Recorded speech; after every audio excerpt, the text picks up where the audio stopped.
ተመልካቾቻችን አሁን የደረሰን ዜና አለ። አንድ የመከላከያ ሄሊኮፕተር ጎርጎራ ሲደርስ ለጊዜው ጥቃት መሆኑ በተገለጸ አደጋ መከስከሱ ታወቀ። በውስጡ የፌደራል ባለስልጣናትን እንዳሳፈረ የተነገረው የመከላከያ የጦር ሄሊኮፕተር ሙሉ በሙሉ መቃጠሉም ታውቋል። አንከር ሚዲያ ስለ አደጋው መረጃዎችን በማሰባሰብ ላይ ነው። ሄሊኮፕተሩ በፋኖ ኃይሎች በአርፒጂ መሳሪያ ተመቶ እንደወደቀ የሚገልጹ መረጃዎች በስፋት እየወጡ ነው። በሄሊኮፕተሩ ውስጥ የተሳፈሩት የፌደራል ባለስልጣናት መሆናቸው እንጂ እነማን እንደሆኑ ለማጣራት የተደረገው ሙከራ ለጊዜው አልተሳካም። የዘውትር ተሳታፊያችን ከተለያዩ ምንጮች የሰበሰባቸው መረጃዎች ሊያካፍለን መስመር ላይ ይገኛል።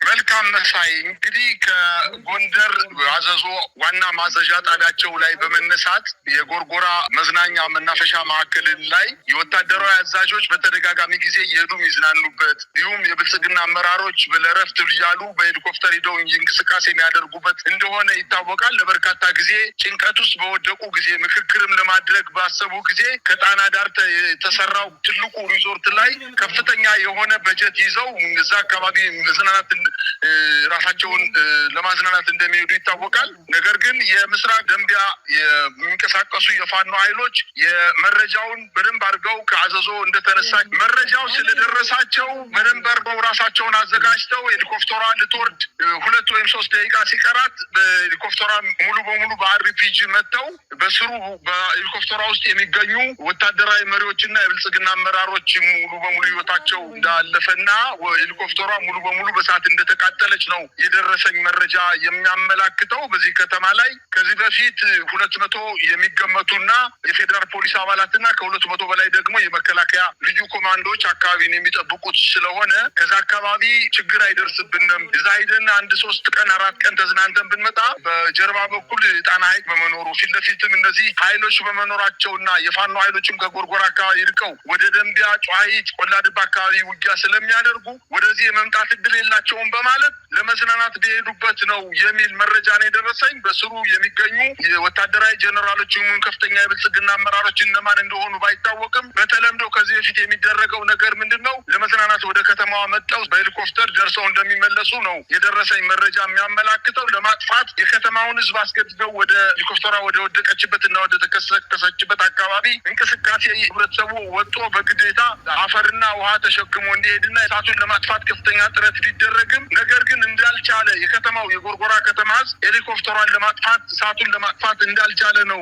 የደረሰኝ መረጃ የሚያመላክተው። አሁን ከመቼ ስለተፈጸመ ዝርዝር ሁኔታውን እንግዲህ ማወቅ አልተቻለም። እነማን እንደሞቱ ለምን ዓላማ እንደሄዱ ነገ የምናጣራው መሆኑን ነው ማስገንዘብ በፈልገው መሳይ። ምናልባት በአንዳንድ ወገኖች በጥቃት ሳይሆን በተፈጠረ ቴክኒክ ብልሽት ነው የወደቀችው እና የተከሰከሰችው የሚልም ነገር ይሰማል። እስካሁንም ከሌላ ወገን ለማጣራት የሚያደርግነው ጥረት አልተሳካም። እንግዲህ በአገዛዙም ስለ ጉዳዩ የተባለ ነገር የለም። በትክክል በአርፒጂ በፋኖ ኃይሎች ስለመመታቷ የሚገልጽ መረጃ እንግዲህ ከፋኖ አካላት እየደረሰን ይገኛል። እንደው በአሁኑ ሰዓት ያለው ሁኔታ ምን ይመስላል? በአካባቢው እንግዲህ ጥቃት ከሆነ በአገዛዙ መንደር ትልቅ ሽብር የሚፈጥር ነው። ይሄ ለመጀመሪያ ጊዜም ይመስለኛል በዚህ ደረጃ። ባለፈው አንድ ድሮን ተመታ እንደወደቀች ሲገለጽ ነበረ። አሁን በዚህ ደረጃ ሄሊኮፕተር መመታቱ በአገዛዙ በኩል ትልቅ ወታደራዊ ኪሳራ ነው ማለት ይቻላል። በሳይ የፋኖ ኃይሎች እኮ አሁን መከላከያ የያዘውን ሙሉ ትጥቅ ከታንክ በስተቀር ሌሎችን ትጥቆችን በሙሉ ይዘዋል። ድሽቃ ይዘዋል፣ ሞርተር ይዘዋል፣ ስናይፐር ይዘዋል፣ አርፒጂ ይዘዋል። ሌሎችን የቡድን መሳሪያዎችን ሙሉ በሙሉ ታጥቀው ለመንግስት እጅግ በጣም አስቸጋሪ ከሆኑ ውለው አድረዋል። ጉልበታቸው ደርጅቷል። ስለዚህ ሄሊኮፕተር መምታት ለነሱ በጣም ብርቅ ላይሆን ይችላል ወይንም ትልቅ ነገር ላይሆን ይችላል። ነገር ግን የተፈጸመው ድርጊት እኔ በቀጥታ በድርጊቱ ከተሳተፉ የፋኖ ኃይሎች እንደተረዳው ተደውሎ እንደተነገረኝ ከሆነ ራሳችን የመታ ነው።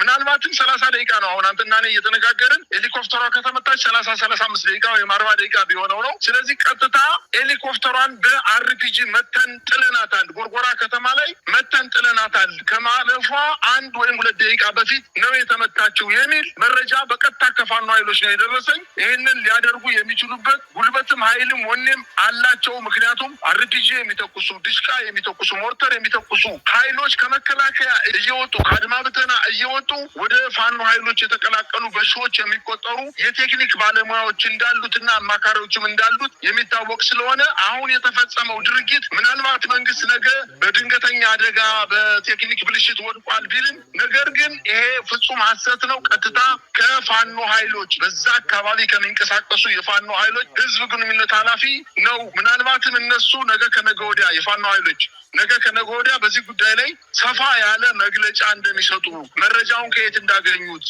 የት ላይ ሆነው እንደመጡት በስሩ በሄሊኮፕተሯ ውስጥ እነማን በአካል እንደነበሩ ምን ሊያረጉ እንደሚሄዱ መቼ እንደሚመለሱ ስንት ሰዓት እንደሚያርፉ በደንብ አድርገው ተንትነው የሚያቀርቡ ቢሆንም ነገር ግን አሁን ለጊዜው የደረሰ መረጃ ሙሉ በሙሉ በሄሊኮፕተሯ ውስጥ የነበሩ ሰዎች እንደተመቱና ህይወታቸው እንዳለፈ ሄሊኮፕተሯም ደግሞ ሙሉ በሙሉ ከጥቅም ውጭ እንደሆነች ነው የደረሰ መረጃ የሚያመላክተው። አሁን ጎርጎራ ያለው ሁኔታ ምን ይመስላል? ይሄ ትልቅ ጥቃት ስለሆነ አገዛዙ በቁጭት በብስጭት ሊወስድ የሚችላቸው እርምጃዎች ይኖራሉና በአካባቢው ደግሞ የመናፈሻ የመዝናኛ ስፍራ የተሰራበት ነው። ስለዚህ ወታደራዊ እንቅስቃሴ ብዙም የለም የሚል መዘናጋትም ስላለ ነው በዚህ አንጻርም ጥቃቱንም ተፈጸመው። አሁን በምን ሁኔታ ላይ ነው ያለው?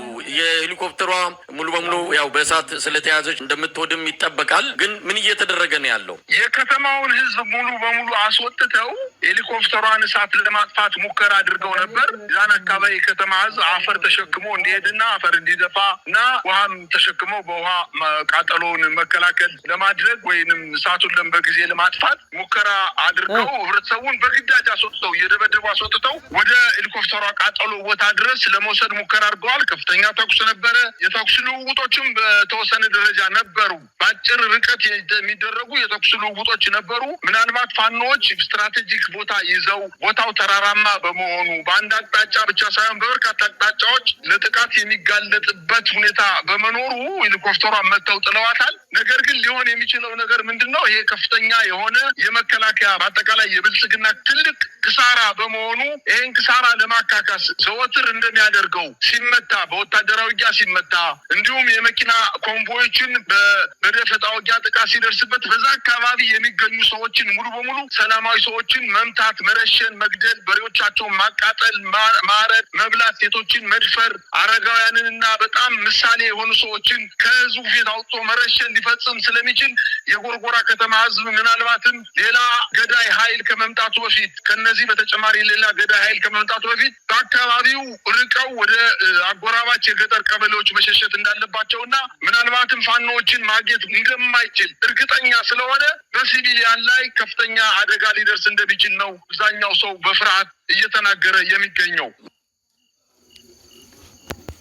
Тема иммиграции в современном